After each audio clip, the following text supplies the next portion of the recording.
Hey everybody, it's Lisa here, aka Wolf and Storm, coming at you with a brand new Doctor Who video review. Today we are going to be discussing what else?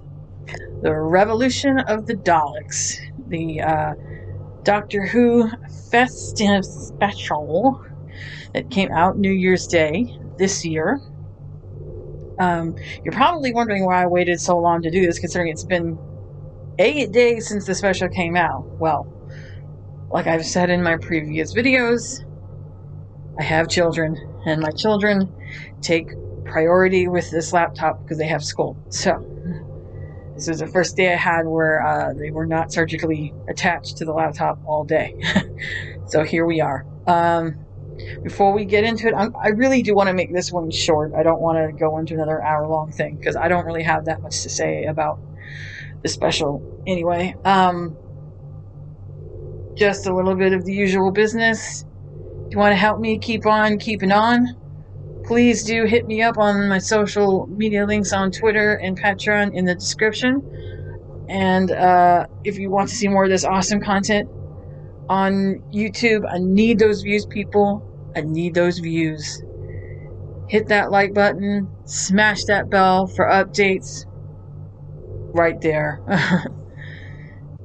And you will get as much of this glorious Doctor Who content as possible.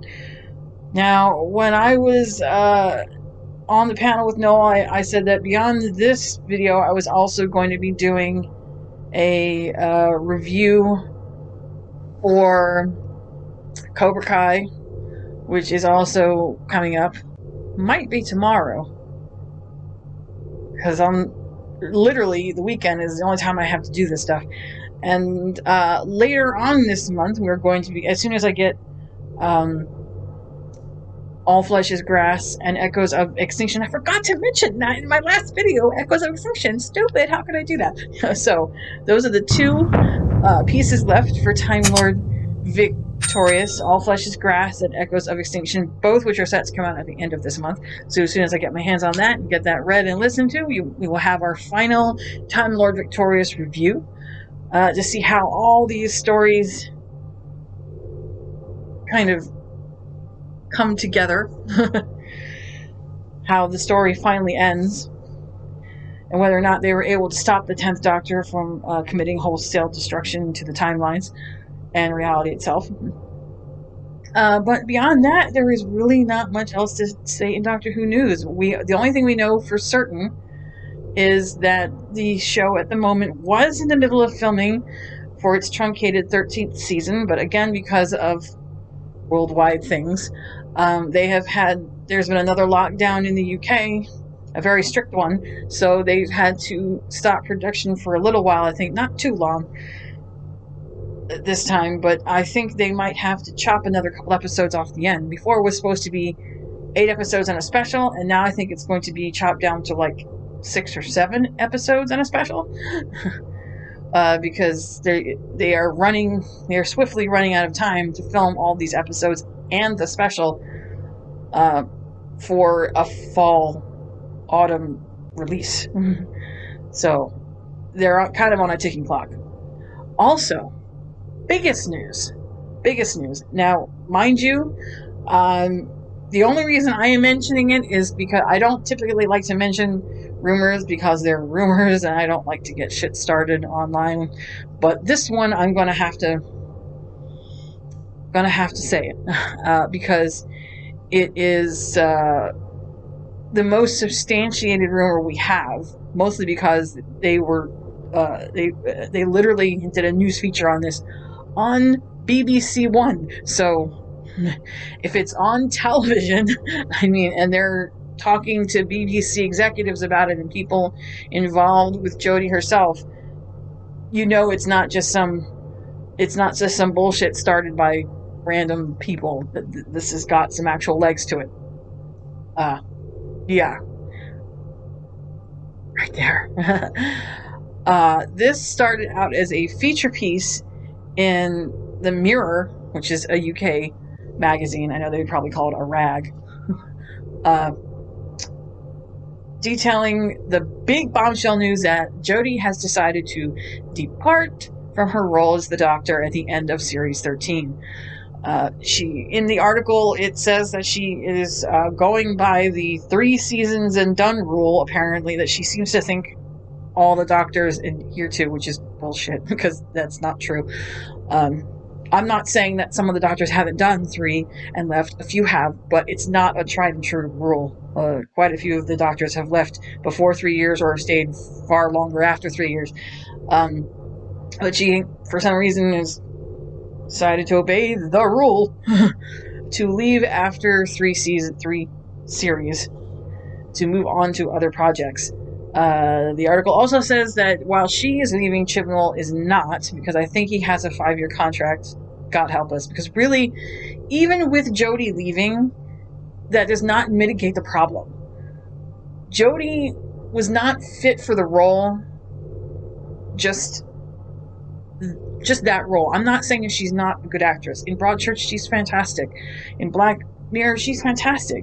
It's just sometimes people don't have the right range for certain roles, and this particular role was not a good fit for her. Just because you're a good actress or a good actor does not mean you fit into every role you take or audition for. And you could be the best actress in the world, but that doesn't mean that you can fit into every role. This is what I think Chibnall's problem was. He decided to pick her mostly because they's friends, because of Broadchurch. He's worked with her before, and he was adamant that it had to be a woman. And well, she is a woman, and I worked with her before on Broadchurch. She's really good, so I'm going to call her up. But even though she was great on Broadchurch, that doesn't necessarily mean she was a good fit for this particular role, this complex of a character. And she just was not. And Chibnall did not do her any favors by not allowing her the chance to do her research, watching old episodes, understand the canon of the universe in which Doctor Who lives, to understand the character itself and everything the character's been through and all the history that's been built up. Although she does have her own cross to bear in that she didn't attempt on her own to do the research, because honestly, just because your showrunner tells you only to go with what's on the page doesn't mean you have to listen to that. You are your own person. You're a grown-ass person, an adult. You can make your own choices. You can go home at the end of the day and you can pop in those DVDs and watch whatever you want. So that was her choice, to follow him and not make her own decision as far as doing the research that the role obviously requires. There's a lot of roles where you can just walk in and not have that much background, but this particular role on a show that's been on for 57 fucking years, you definitely need to do your homework. And if you don't, it shows, and it definitely shows in the way that she plays this character. And it's sad, because I think as a good actress, she could have given more depth to this role, but unfortunately, she didn't treat it with the care that it deserved. Really, nobody on the show in this era has treated it with the care that it deserves. And you can see that every minute on screen. So yeah, she says she is definitely leaving, but even if she leaves and we get a new person that regenerates into the 14th Doctor, as long as Chibnall is still there and still pushing his agenda, then I don't see an improvement, because he's going to want to keep going down the same vein that he's already got. We're just shuffling actors. It's not really... And nowhere was this more apparent than what happened at the end of Revolution of the Daleks, which I will get into shortly. So, I wouldn't have given an article in a rag much credence until I saw them do the news feature on BBC One. That is a major network in the UK. That's the network that generally shows the episodes of Doctor Who. So, it was on their news. It was as a feature interview on their news show. So they were talking to, I think it was either her agent or someone involved with the production. They wouldn't give a straight answer, but they didn't say she wasn't leaving, and they didn't say she was.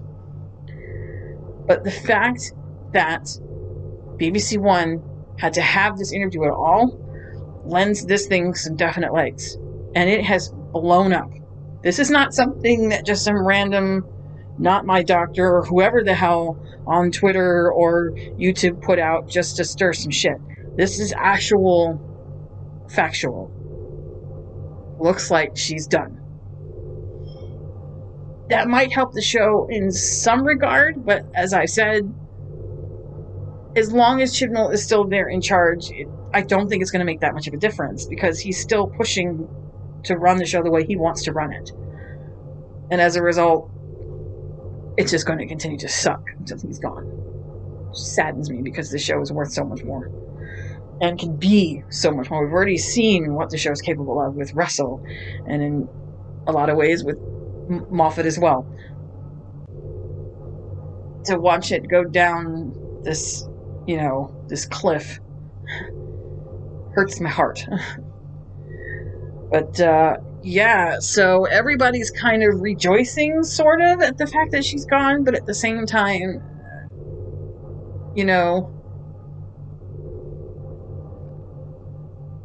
if Chibnall was going with her, we'd be a hell of a lot happier. Fortunately, it is what it is. So as soon as I get more news on the Jodie front and on the Chibnall front, I will most assuredly let you guys know. David Tennant news. If you have not seen Series 2 of Staged, I implore you, do please go see it. Holy shit. It is funnier than the first. It's a lot more dirty. It's a lot more cursing. A lot more, it's not just cat fighting between Michael and David. This is full on, wow. Yeah. I'm hoping for a Series 3.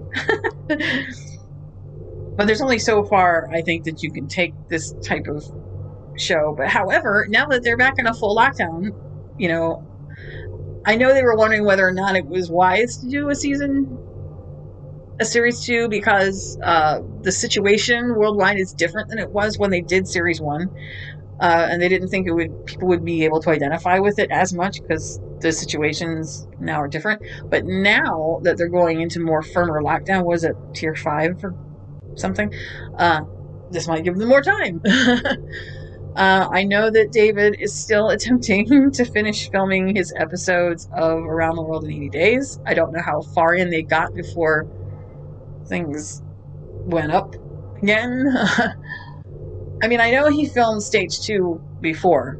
I'm fairly certain I've been able to pick out that first series of Staged was in the spring when the pandemic first started.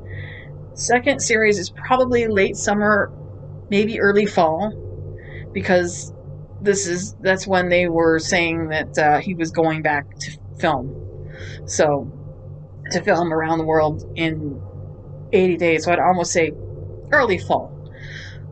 Now, if they decided to do a Series 3, they could do it set right now in the middle of the winter, where I suppose. But if you haven't had the chance, please go see it. I will leave the link in the description.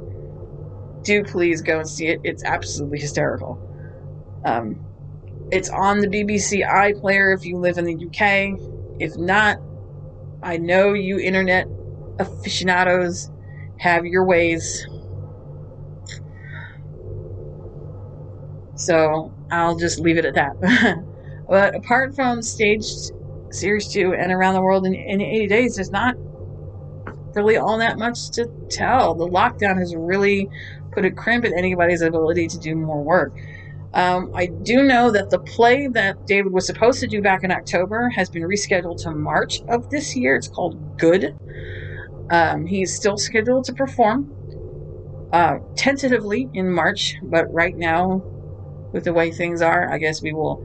They're kind of, at this point, theater right now is kind of playing it by ear, day by day, as things go. So for right now, all they can say is tentatively March. Unfortunately, it's not something I can see because I don't live in the UK. But anybody that does, please feel free to leave a review or some production stills or anything that you can. And maybe sometime in the future when they, because I know a lot of these plays get recorded for sale. Maybe at one point when I can get my hands on it, I can do an actual review. But I will definitely leave a link in the description for good, so that if you do live in the UK and you have the opportunity, please go support David, buy a ticket, go see it if and when it comes out. Apart from that, there's very little else to say about news. It's been fairly quiet. Well, not in the US, but that's another story. So, on to the big review. Revolution of the Daleks. As I had told Noel when we did our panel on day of, I was kind of surprised. I was going into this thinking with very low expectations, almost zero, knowing Chibnall's level of work. So I was going into this thinking it was probably going to be crap. And it wasn't quite as crappy as I thought it was. It was just okay. Out of 10, like I said, I gave it a 5. I would 4 or 5. I was surprised that there were some things that I thought were decently addressed. The chilly factor, like the scare factor, was on point. I will give him that, because I was a little worried about the whole Daleks on their own face hugging alien type thing. But in this case, he managed to actually do them some justice outside of the casing, which I haven't really seen since Russell. Surprisingly enough, for a Chibnall written story, it actually had a lot of Russell vibes to it. And when I say Russell vibes, I'm talking about the look of the Daleks outside the casing, the Dalek,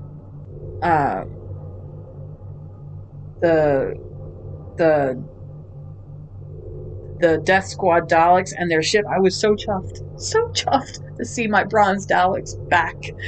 Oh, I miss them. It had that very Russell feel to it, the bright sort of color palette that I felt the show was kind of missing. Has been missing. I guess it had that kind of like late 2000s look to it that I kind of miss from Russell's era. So anyway, this special can be seen as a direct continuation of Resolution, the Christmas, New Year's, whatever special from last year, in which archaeologists uncovered this lone Dalek that had been buried in the earth for millions of years. They uncovered it. It woke up. It started killing people. The Dalek got out of the casing. It possessed a woman, and they had to destroy it. So by the end of the special, the creature itself is dead, but the casing is still there, although it's blown apart and completely cannot be used. It's scrap. So at the beginning of the special, you see that the casing is being transported to a government facility. It's obviously not UNIT, since UNIT no longer exists. Although, you know something, all I've got to say to Chibs, you realize if you had not defunded UNIT, this wouldn't have even been an issue. They would have just destroyed the fucking thing, and that would have been it. But of course, you went and got rid of UNIT, and then everybody in the UK turned into a bunch of morons. Anyway, so they're transporting the Dalek to some government black site, and the truck driver stops, or the lorry driver stops to get a cup of tea, because apparently in the UK they have tea stands. It's the UK. And he's being followed. He doesn't realize he's being followed, but whoever followed him has drugged his tea, so he gets knocked out. They drag him off, and I don't know what they do with him. You never hear from him or see him ever again. He just disappears. And they commandeer the truck and drive the Dalek off somewhere else. And you would think if this Dalek was in government hands, that the government would realize, hey, someone took our property. I don't know why the government didn't realize something fishy was going on, but when you realize that Jack Robertson is there, Chris Noth's character from season 11's Arachnids in the UK, the faux Trump, as it were, I'm assuming that he has enough pull somehow that he managed to shut them up about it so they wouldn't go investigating. But he's the one that's responsible for getting control of that Dalek, and he has had his scientists working on it, and his scientists have created a completely new drone machine. This is from the dead one. They have used what is left of the dead one, they've reverse engineered it, and they've made their own machine. Somehow. And he wants to make money off this thing by selling it to the government to use, or selling it to the PM to use as security drones. First, he has to introduce it to a lower level PM so that PM can introduce it to the So he used his contacts, and he gets a meeting with the technology prime minister, brings her out to do a test run. And I don't know if this riot was set up or what. It looks like it was, because it is a very small group. And I get they're trying, that Chibnall's trying to show social unrest, but it would have made more sense if there was some context to it, as to why these people were there. Instead, they're just standing on a bridge above a bunch of people yelling and screaming, and you have no idea why they're there. It's almost as if I got the impression that he had paid them to come out there and riot, because it was such a small group, and they were like in the middle of a road, not a main road, but it looked like just a back road under an overpass. I'm like, okay. So he's explaining to her what this drone is capable of. The scientist guy that created it is explaining to her what the drone is capable of, and I'm thinking to myself, oh, this is not going to end well. It's a fucking Dalek. It's a Dalek. How can it end well? That is the one thing I can suspend a lot of disbelief for this show. And I understand that there's been, like, universe-changing occurrences that would explain why these people don't remember what a Dalek is. But what happened with Resolution the year before, I don't know if the government covered that up or what, but too many people died as a result of that one Dalek. I do not understand how stupid people the people in this show can continuously be to think that that thing would be a good idea. You cannot tell me there's no one on the planet that doesn't remember what a Dalek is. I just don't buy that. It's just too implausible for me to suspend disbelief that much to think that these people do not know what a Dalek is. I'm sorry. I understand that sometimes when you change from one era to the next, that they kind of build a wall between both. That really only happened between Russell and Moffat. And even still, Moffat didn't go so far to act like Daleks didn't exist. Yes, he wrote in that Deus Ex Machina thing to reboot the universe. But the point is, he wasn't discounting that those events occurred.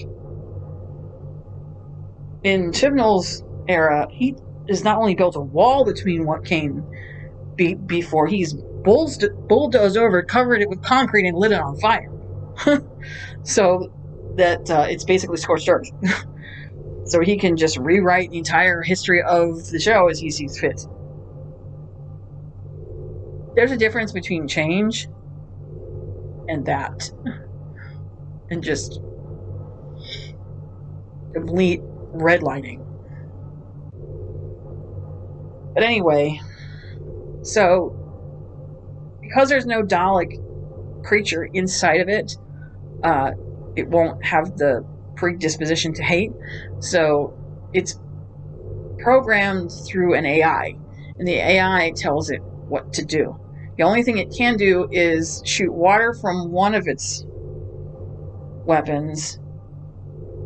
The other one can shoot tear gas, and it can also emit a sonic pulse that's really loud. It's kind of like a sonic deterrent, which I suppose for security purposes is workable. But if they're reverse engineering the technology, they have... I don't know how they could not have figured out the Daleks blaster. I mean, did they just ignore it? Completely? Honestly? Or maybe their technology wasn't strong enough or decent enough for them to figure out how to use it on their own, so they just programmed it to do what they thought it could do. Anyway, the technology minister is impressed enough that she says, give me a little bit more time, because right at that moment she's in a bid for election to become the PM. Once she's the PM, she's the one that can make this happen. That will give him, Robertson and his people, enough time over the course of the next year for them to manufacture more of these. So they do, and we go forward 1 year, and he has manufactured a metric fuck ton of them. Over that time period is right around the time that the Doctor gets put in prison. And the companions are left back in Sheffield, holding their asses, not knowing what to really do. It looks like Ryan and Graham have gone back to their old life. Ryan has renewed a relationship with his dad, and they seem to be on a good foot. He's renewed relationships with his friends that he hasn't had time to see over the last 2 years that he's been traveling. He's had a chance to be at home again and work and get his life back on track, and Graham seems to be okay. They miss the Doctor, but they're not like freaking out that she's not there. Yaz has completely lost her shit because she has been sleeping in the second TARDIS, the one that they escaped in that became the house. She's been sleeping in there in a sleeping bag and putting post-it notes everywhere, trying to investigate what happened to the Doctor and where she might be. Still not doing her job as a police officer. 2 seasons they've been saying she's a probationary officer, and they still have yet to show her doing her job. So, anyhow, she's not coping well with the Doctor being gone. The other 2 have kind of figured out a way to move on because they have each other. And I think even before this, Ryan was kind of moving in a direction where he wanted to get back to his life. He felt like, because Ryan and Graham's whole journey was mostly Series 11, and they finished that by the end with Tim Shaw being killed. So that whole journey was kind of complete. So I think a lot of season 12, with them having very little to do, was kind of motioning them towards this exit. They were, they've been dropping a lot of hints that they're ready now to go. Yaz, I don't know what to say about any of them, because I don't have a connection to any of them, because they're all planks. They don't have a lot of emotion. They don't give you anything to work with or to connect with them about, and Chibnall has not allowed them to develop in any way, shape, or form that's in any way meaningful, so that when they leave, you feel nothing because you have not connected with them at all. Anyway, Yaz is freaking out because the Doctor has been gone for apparently 10 months, and she's been investigating, trying to figure out where she is and how to find her, if she's still alive. On the other side of the galaxy, the Doctor is in Judin prison. And apparently, according to her, she's been there for 19 years, 20 years. And it's just the same thing day after day. She lays on her little slab, she eats her nasty ass food, she gets up to go exercise, and is surrounded by different classic, well, new Who villains. We had a Sycorax, we had a Silence, we had a Pating, Weeping Angel, so, and a Nude. So, she's there, yeah. It's kind of sorry because we're talking about the Doctor here, who is so clever that he's not the type of person, or she is not the type of person that would sit on their ass and just give up. It's not their way. So for her to just kind of give up like that and just day after day, it would have made more sense. Really short shrift of her on this prison storyline. He could have done so much more with it. She was in there for 20 years. It would have been so much better if he had envisioned it as more like a Shada type prison where it was dangerous and she had to go through a lot of shit and she was beat up a lot and hurt and possibly tortured because she's the last of her kind, and they know she's the last of her kind because she has a reputation. It would have made for so much more emotional development and growth once she escaped. But they just turned it into this, what looked less like a prison and more like a museum of exotic alien species, including humans, apparently, because cue Captain Jack. It's always great to see Jack on my screen, but the problem is that when the co-stars are not supposed to eclipse the main star, and unfortunately, he and Jodie have so little chemistry together that the only thing that saves those scenes in the prison is Jack's levity, his humor. Otherwise, she's just kind of like, crunch face.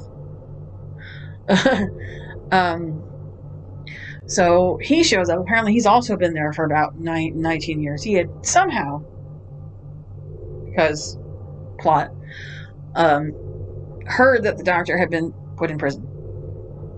I don't know how he knew which prison, but he just did because plot. And he commits a bunch of crimes to get himself put into that prison. Although I don't know how he knew he would get into that particular prison. I don't know. Again, because plot.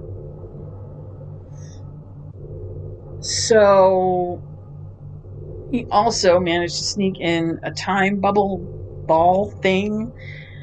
And knowing Jack, if you remember the episode Bad Wolf, you know how he sneaks things in. Wow, that cavity must be really large. Anyway, it's a time bubble thing that will surround them and allow them to walk through walls, I guess. So she's happy to see him and he's happy to see her, but they don't have a lot of time to talk. They gotta get out because the ball only lasts for a very short amount of time. So, long story short, they escape and they make it to the TARDIS, and they're able to get back to Graham's place. I believe that's Graham's place that they're chilling in.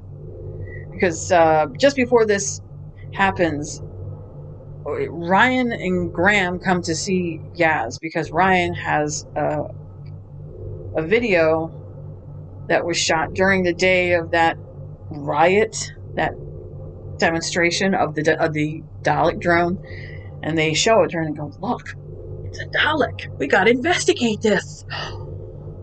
Scooby Gang! You know this isn't right. That's the most dangerous creature on the planet. We need to investigate this. No! And yeah, it's like, but Doctor Gone, what do? Dr. Gone. Hey, look, the doctor might be gone, but we're still here, and we can't let this stand, so are you with me or not? So they go back to Graham's place, and at least I believe that that's Graham's place, and they're discussing the plan. Of course, they have no idea what to do because they're humans and they don't have a TARDIS or psychic paper or all those nifty neato things that the doctor has. And just as they're discussing it, what do you hear but the whoop, whoop, whoop of the TARDIS? And it shows up out of the blue, and the look on Yaz's face. Oh, please tell me it's true. There she is. She busts out the door. Sorry, I was in space prison. 20 years she was in there. 20 years of isolation. Sorry. Got stuck in space prison. Sorry. Huh. That's it. Really? That's it? No reaction at all. Graham and Ryan are just like, okay. The only one that had a reaction was Yaz. She was angry, and she shoved her hard, which I actually kind of applaud Yaz for, because the doctor's being a right twat. She was gone for 20 damn years. She didn't realize that she had miscalculated with the TARDIS, because she had planned to be there right after they escaped Gallifrey, but she miscalculated by 10 months. Rose could tell you a few stories about that one. So they haven't seen her in 10 months. And of course, the doctor tends to overlook these things and how it affects his companions in the long run. I'm sorry. I didn't mean to. Really? I swear, I calculated it for one day. For this, I swear, I'm sorry. Seriously. Graham's like, really? We know you can't fly the fucking thing. Really? So, they quickly give her... Once she, sees how deeply this has affected Yaz, I have to commend them for that scene, to finally put the doctor in her place. Finally! After 2 series of the show, of them letting her literally run rampant, and never questioning her ever, and telling her how great and bestest ever that she is. Never questioning a single thing she does. Finally, after 2 series, they put her in her place. Finally. With a shove. So she tries to apologize for screwing up, and they give her the quick download about this Dalek. So she tracks down Robertson, and they try to explain to him that what he's doing is wrong and the Dalek is dangerous, but he has no idea what they're talking about or what a Dalek even is. He shows them the operation that he's got, and they're like, you're nuts. This needs to stop right now. He thinks that they're crazy. Initially, the 3 of them, Yaz, Ryan, and Graham, went to him on their own to try to stop him, but of course he blew them off with his heavily armed guards. So now that the doctor's back, they're hoping that she might be able to get him to actually listen. Of course, this is Jack Robertson, faux Trump. He don't give a fuck about anybody but himself and the green dollar. So, yeah. He gives them the blow off again, but this time she's not having it. So she makes him understand by showing him that there is a laboratory that he owns in Japan that he knows nothing about. And Robertson wanted to know where the hell his money's going and why he didn't know that not only was there a lab there was equipment that his money bought, there was employees that his money paid for. Where the fuck is this going and why is it there? So they had to come up with a really quick plan. So they decide to go to Japan. Ryan, Yaz, and Jack go to Japan with Robertson to track down this thing. Ryan and Graham are with the Doctor on the TARDIS trying to figure out how to destroy the Daleks. Because it's one thing to make Robertson stop, but then you've got to get rid of the Daleks as a whole. While this is going on, the Prime Minister is preparing to introduce the Daleks to the public as her security drones. She's got a whole press conference planned to introduce them to the public right in front of Downing Street. So they get to Japan. Yaz and Jack have their conversation about you don't get to leave the Doctor, you don't get to have a say when you leave her, blah blah blah. I thought that was a good scene. I think Yaz kind of needed to hear that because she was floundering quite a bit, not being able to cope too well with the Doctor being gone. So I felt like she kind of needed to hear that at some point she was going to have to live with the fact that it wasn't going to be forever. That at some point she was going to leave, whether it was her own doing or something else. You know, that you need to be grateful for the time with her that you have, because it's not going to last forever, and it's the most amazing experience that you will ever have. To be grateful for the moments you do have with her. So then we have that scene where, you certainly need a lot of reassurance. I know I got a little bent out of shape about this during the promos. It's one thing, one time, I can let it go. If she had constantly been shitting on Jack through the entire episode, then I would have said something else, but it really was just kind of a offhand joke. But still, the look on her face when she said it. Anyway, that's neither here nor there. So they make it to the laboratory, and they realize that it's basically a holding ground for hundreds of thousands of cloned Daleks. What the scientists did was, the one that created the security drone, he managed to harvest what little genetic material there was left inside the original casing from the Resolution Dalek, and he used that material to clone a whole creature. When Robertson saw it, he was horrified. He's like, I don't know what the fuck this thing is, but you need to destroy it right now. And even though the scientist said he was going to, he didn't actually do that, and then the Dalek possessed him, took him over.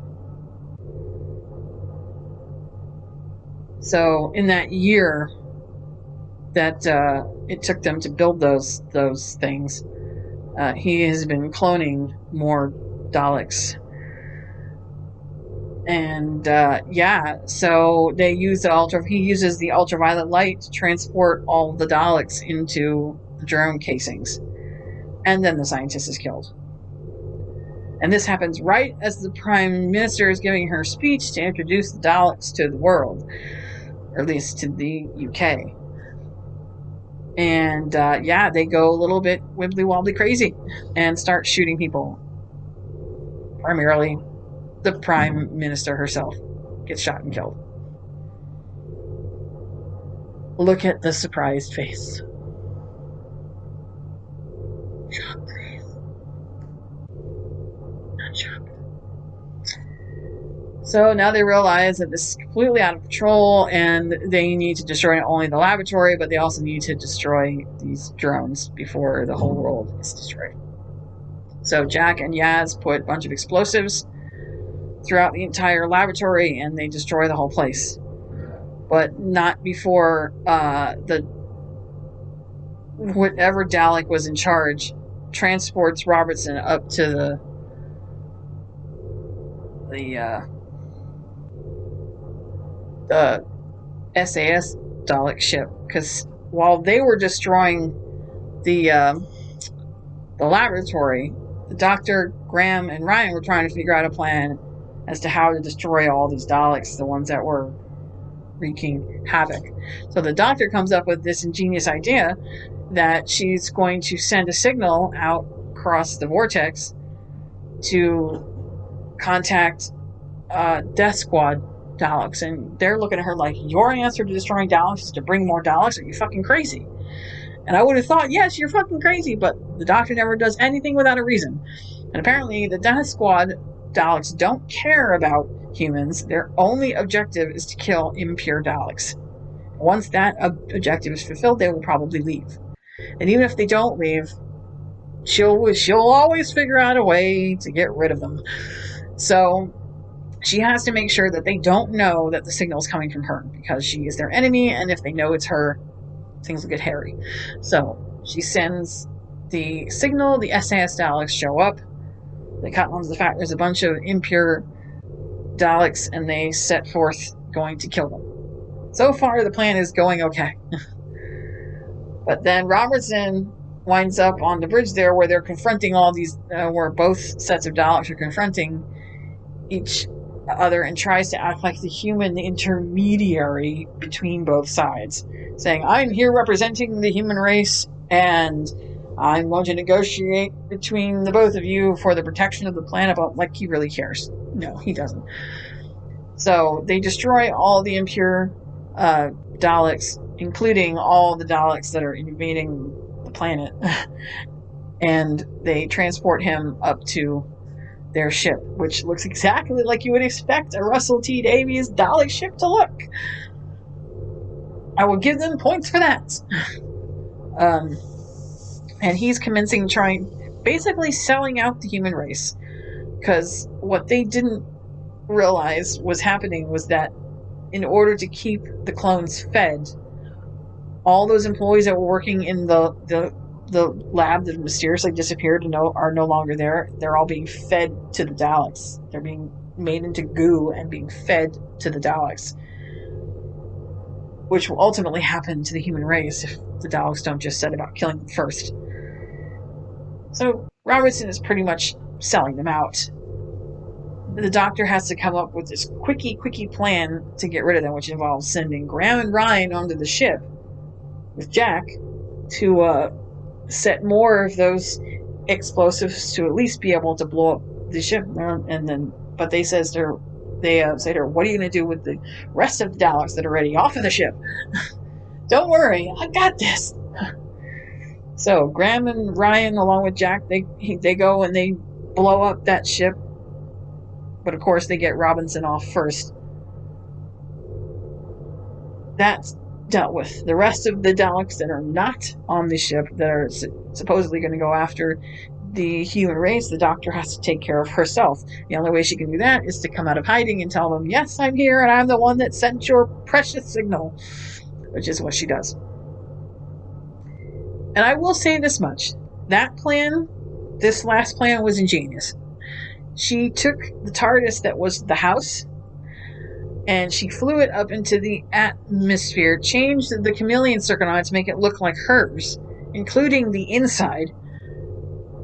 Actually, well, just for appearance's sake. And convinced them that she was opening up the doors for them to come right inside. And once they did, they realized that she wasn't actually in it. She was just a projection. They realized that they had been had. That TARDIS was not her TARDIS. She wasn't even on it. She had pre-programmed that TARDIS to collapse in on itself and send itself straight to the heart of the void. I don't know how it could send itself straight to the heart of the void, but because if that was true, then why don't you just hop across that void and go get Rose?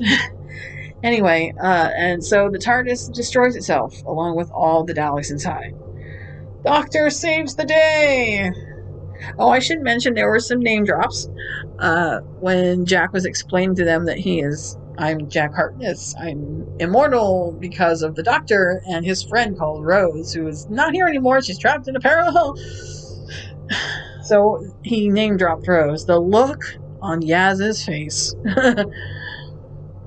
Actually, the look on everybody's face. And people have been questioning why the Doctor did not have a reaction to that. I would gather, considering what was going on around them at the time, she probably wasn't paying attention. There was too much going on. Am I going to say that she didn't hear Jack talking? No, of course not. But her mind was laser focused on getting, on dealing with the Daleks. That doesn't mean that she didn't hear what he said. But this doctor is notoriously closed-lipped when it comes to her past. Doesn't talk about anything to anybody at all. The last thing she's going to do is open up to them about that kind of still deep wound. So at the end of the episode, they say their goodbyes, and Jack is gone. He has decided to hang out on Earth for a little while and hang out with Gwen. So is there a possibility for Torchwood, another series of Torchwood? Who knows? We shall see.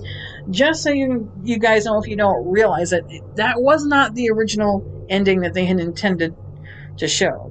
They had actually intended to shoot an ending where he was physically there to say goodbye. But because of the world stuff,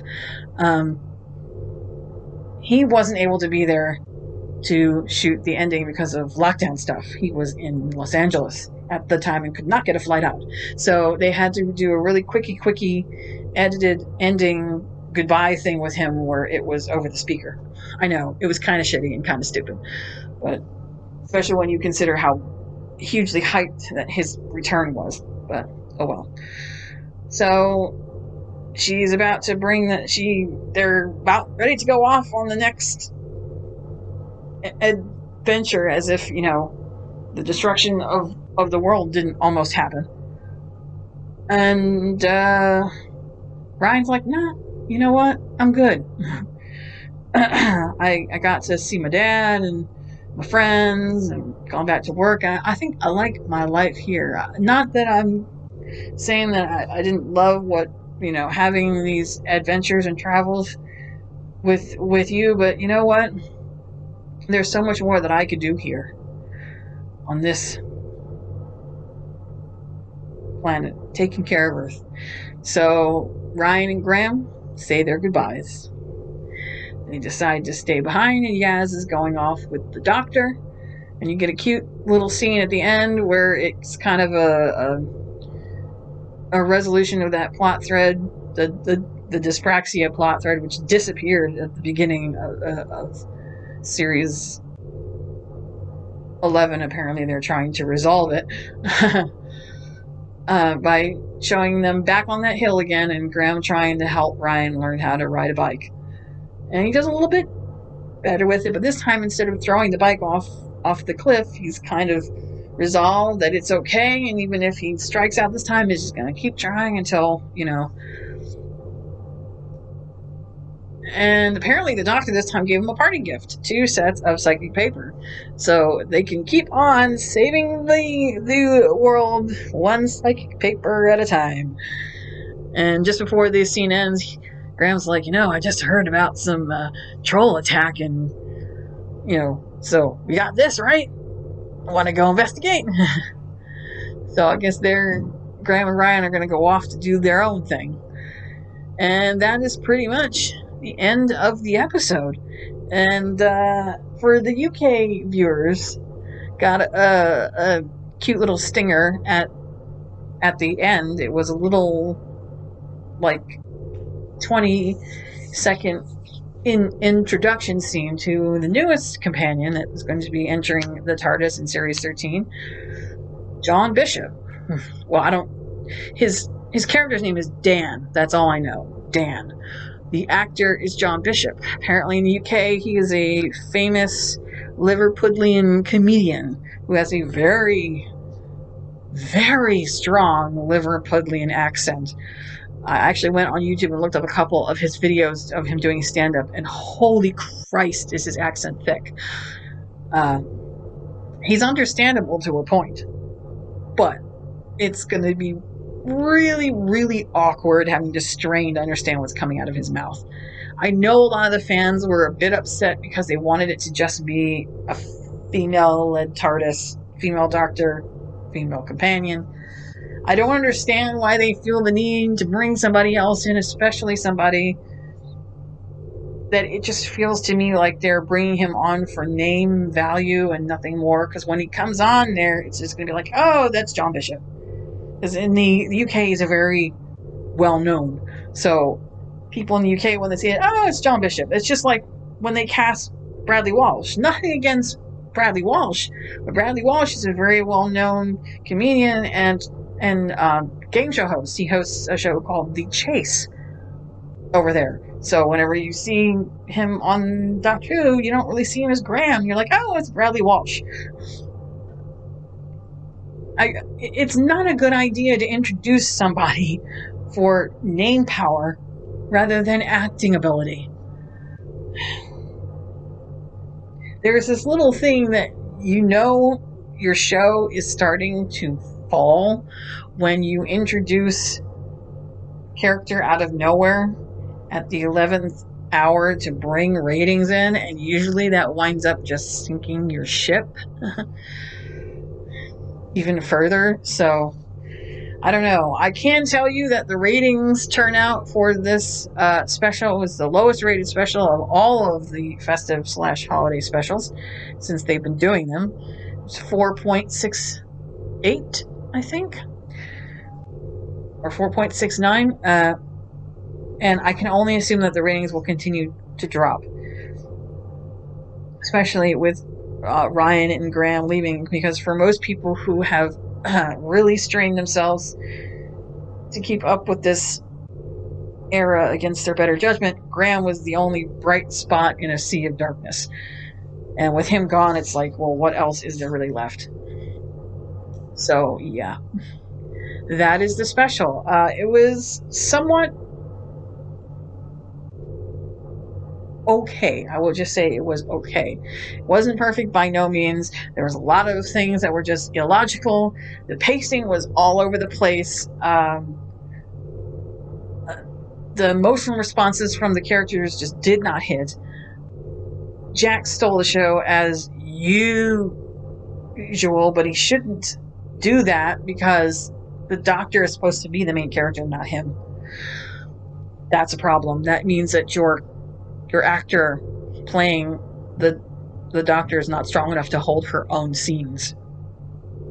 That's already bad. And once again, I feel so super bad for Chris Noth, who is an amazing actor. Please do not judge him on this role. If you ever have the chance, go watch Law and Order on YouTube. I'm talking about the original Law and Order from the 90s. He made his career off of that show. He is fucking fantastic. Do not judge him based off of this garbage. He is worth so much more than that. And he had... Chibnall had the perfect opportunity to do so much more with that prison storyline and did nothing with it whatsoever. He pretty much used a MacGuffin to break her out, and that was that. So, yeah. Lot that could have been done with this special that wasn't. Felt lackluster in certain spots. Emotionally, wanting. Just more of the usual of Chibnall's garbage. And also a plot line that's pretty much ripped off of other much better Doctor Who stories, namely Victory of the Daleks. So, yeah. Anyhow, that is my review for Revolution of the Daleks. Stick with me next month. Towards the end of this month, we'll have our final review for Time Lord Victorious. And hopefully soon, a review for Cobra Kai. Hey, even if this special sucked, if you can't stand to watch any more Doctor Who, go to Netflix, watch Cobra Kai. That shit rocks. Alright, guys, I will talk to you hopefully soon here in the next couple weeks. Peace out.